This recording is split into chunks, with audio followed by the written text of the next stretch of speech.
आज जो है गणेश चतुर्थी है। भगवान गणेश जी का जन्मदिन आज मनाया जाता है। तो आज हम गणेश जी पर थोड़ा सा विचार करेंगे।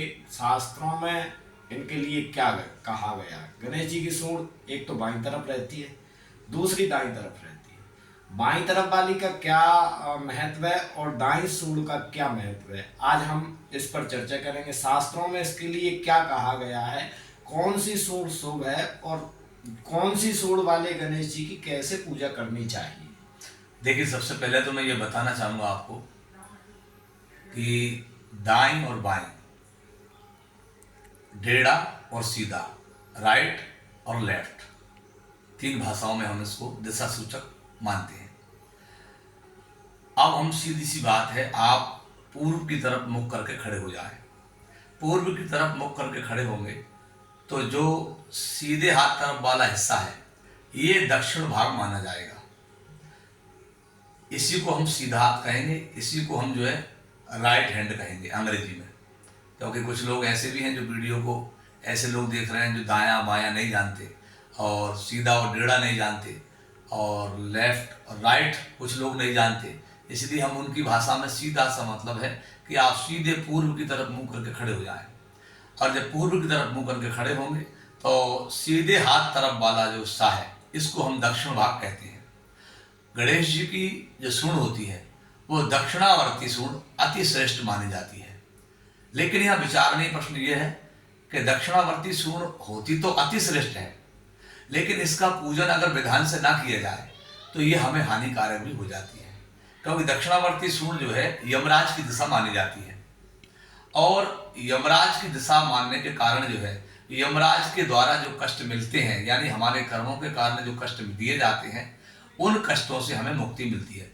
इस संसार में ऐसा कोई भी दैविक और भौतिक सुख नहीं है जो दक्षिणावर्ती सूंड वाले गणेश जी का पूजन करने से प्राप्त नहीं हो सकता है। सभी सुख जो है दक्षिणावर्ती गणेश जी का पूजन करने से जो है हमको प्राप्त हो सकते हैं। लेकिन बात इतनी सी है कि उनका विधान, उनका पूजन विधि विधान से हो तो ही जो है दक्षिणावर्ती गणेश जी की स्थापना आप लोग करें।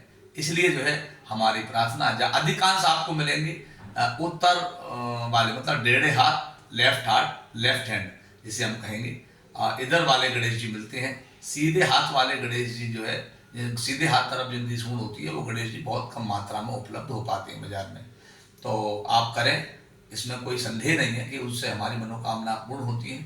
लेकिन यही ध्यान रखें कि ब्राह्मण को बुलाएं और ब्राह्मण को बुलाकर उसके माध्यम से आप उनका पूजन करें, विधान करें और वास्तव में जो है वो समस्त मनोकामना को पूर्ण करने वाले होते हैं। इसलिए आप दक्षिणावर्ती गणेश जी का अगर पूजन करने जा रहे हैं तो जैसे शंख भी होता है तो दक्षिणावर्ती शंख होता है, तो दक्षिणावर्ती शंख जो है श्रेष्ठ माना जाता है। यानी कहने का मतलब है दक्षिण दिशा से जो नैगेटिव ऊर्जा आती है या हमारे कर्मों के कारण जो हमको कष्ट भोगना पड़ता है वो दक्षिणावर्ती गणेश का पूजन करने से हमें शीघ्र ही उससे लाभ प्राप्त होता है। और इसी के साथ आज हम ये प्रश्न आया था हमारे संजय देशमुख जी के माध्यम से, उन्होंने प्रश्न किया था महाराज जी कौन सी तरफ का सूंड वाले गणेश जी हमें लेना चाहिए। तो हमने कहा वैसे मिलेंगे तो नहीं बाजार में दक्षिणावर्ती, लेकिन उपलब्ध हो तो उनका पूजन करके ही जो है उनको विधि विधान से पूजन करके ही उनको स्थापित करें। इसी के साथ हम अपनी वाणी को विराम करते हैं।